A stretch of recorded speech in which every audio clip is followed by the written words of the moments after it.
Hello everyone, welcome back. நாம இன்னைக்கு எழுத்தறிவின்மை குறைக்க தமிழக அரசு எடுத்துள்ள நடவடிக்கைகள் தான் பார்க்கணும். இது part 3 video, part 1 and part 2 check பண்ணி பாருங்க. இன்னைக்கு பார்க்குற ஃபர்ஸ்ட் ஸ்கிப் சிப்பி, அதோட ஃபுல் ஃபார்ம் பாருங்க. ஸ்டூடெண்ட் இன் ரெஸ்பான்சிபிள் போலீஸ் இனிஷியேட்டிவ் அப்படின்னு சொல்லி கொடுத்துருக்காங்க. இதோட தொடக்கம்னு பார்த்தீங்கன்னா 2022 தமிழக காவல்துறையால் தொடங்கப்பட்டிருக்கு. இதோட நோக்கம் அப்படின்னு சொல்லி பார்த்தீங்கன்னா பள்ளி மாணவர்களை நல்வழிப்படுத்துறது அப்படின்னு வந்து சொல்றாங்க. மேலும் சிறார் குற்றங்களை தடுக்கிறதுக்கும் போதைப் பொருள் உள்ளிட்ட தீய பழக்கங்களை தவிர்க்கிறதுக்கும் இது அறிமுகப்படுத்தப்படுது அப்படின்னு வந்து சொல்லியிருக்காங்க. இந்த திட்டத்தை வந்து சென்னை மாநகராட்சி 100 பள்ளிகளில் காவல்துறையால் வந்து செயல்படுத்தப்படுகிறது அப்படின்னு வந்து சொல்லியிருக்காங்க. ஓகேங்களா? இது வந்து 2022. இப்போ இந்த வருஷத்தை நம்ம எப்படி வச்சுக்க போறோம் அப்படின்னு பார்த்தீங்கன்னா, இந்த சிப்பி ஸ்கீம்ல 2 பெரிய துறை வந்து இன்வால்வ் இருக்கு. ஒன்று பள்ளி கல்வித்துறை, இன்னொன்று வந்து காவல்துறை அப்படின்னு சொல்லி நம்ம வச்சுக்கலாம். 2 பெரிய துறை இன்வால்வ் இருக்கு. 2 அப்படின்னு சொல்லி நம்ம வச்சுப்போம். அடுத்து பாருங்க, தொடர்ந்து கற்போம் திட்டம் 2023. தொடர்ந்து 3 வேளையும் கற்போம். காலையில மத்தியானம் நைட்டு 3 வேளையும் கற்போம் அப்படின்னு சொல்லி நம்ம வச்சுக்கலாம். 2023 தான் இதோட வருஷம்.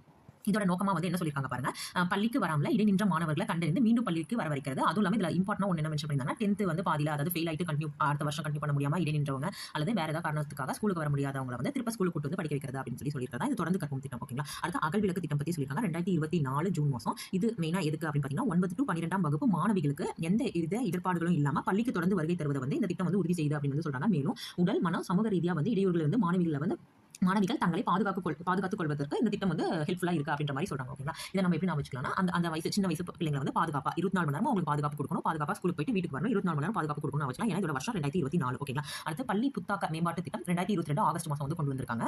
இது வந்து இங்கிலீஷ்ல எப்படி சொல்றாங்க பாருங்க, SIDP school innovation development project அப்படின்னு வந்து கொடுத்திருக்காங்க. இதோட நோக்கமா வந்து என்ன சொல்றாங்கன்னா, பள்ளி பருவத்திலேயே மாணவர்கள் வந்து புத்தாக்க சிந்தனை உடையவர்களாக உருவாக்குறது, இன்னோவேட்டிவா அவங்க திங்க் பண்ண வைக்கிறது தான் வந்து இந்த ஸ்கீமோட நோக்கமா வந்து சொல்லிருக்காங்க. ஸோ நார்மலா திங்க் பண்ணிட்டு இருந்த ஒருத்தங்களை என்ன பண்றாங்க, இன்னோவேட்டிவா திங்க் பண்ண வைக்கிறாங்க. அப்போ வந்து ஒரு மாதிரி இருந்தது இன்னொரு மாதிரியா ஆக்கிருக்காங்க. ரெண்டு வேறையா வந்து சொல்றதா வந்து ஞாபகம் வச்சுப்போம். எனக்கு நம்ம தான் ஞாபகம் வச்சுக்கா அந்த வருஷம் நம்மளுக்கு ஞாபகம் வரும். இதோட வருஷமே வந்து 2022 தான். ஓகேவா? அது கல்வி தொலைக்காட்சி பாருங்க, 1 முதல் 12 வகுப்பு இருக்கவங்களோட பாடங்களை வந்து ஒளிபரப்பு செய்யறது, அந்த தொலைக்காட்சியில ஒளிபரப்பு செய்யறது 24, அது 24/7 வந்து ஒளிபரப்பு செஞ்சுட்டு இருக்காங்க போல. 24 மணி நேரம் 7 நாள். ஓகேவா? இது வந்து எப்ப இருந்து பாத்தீங்கன்னா 2019 இருந்து. நம்மளுக்கு 2019 என்ன தெரியும், கொரோனா வந்துச்சு, லாக்டவுன்ல போட்டாங்க, பசங்க வந்து ஸ்கூலுக்கு போக முடியல, அப்ப வீட்ல வந்து சும்மா இருக்க கூட வீட்ல இருந்து படிக்கணும், அதுக்காக இந்த தொலைக்காட்சி வந்து 2019 ஸ்டார்ட் பண்ணிருக்காங்க அப்படின்னு சொல்லி நாம வச்சுக்கலாம். ஓகேங்களா? அடுத்து பாருங்க, தமிழ்நாடு தமிழ் கற்பதற்கான சட்டம். தமிழ்நாட்டுல தமிழ் கற்கிறதுக்கு ஒரு சட்டமே வந்து கொண்டு வந்திருக்காங்க. எப்பன்னு பாத்தீங்கன்னா 2006 to 7 அந்த டைம்ல வந்து கொண்டு வந்திருக்காங்க.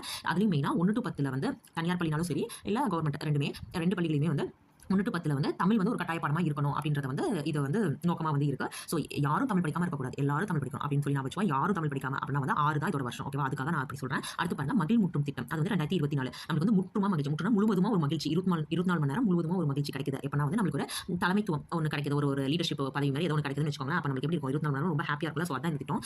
அதாவது வருஷம் வந்து 2024 தான், மகிழ் முற்றும் தான். ஸோ அது வந்து எதுக்கு அப்படின்னு பார்த்தீங்கன்னா, அதோட நோக்கம் அரசு பள்ளிகளில் பயிலும் மாணவர்களுக்கு இடையே தலைமை பண்பை வந்து வளர்ப்பது அப்படின்றத வந்து இதோட நோக்கமா சொல்லியிருக்காங்க. 2024 24 மணி நேரம் ஹாப்பி அப்படின்னு சொல்லி நான் வச்சுக்கலாம். ஓகேவா? அது EMIS போர்ட்டல் பத்தி வந்து சொல்றாங்க.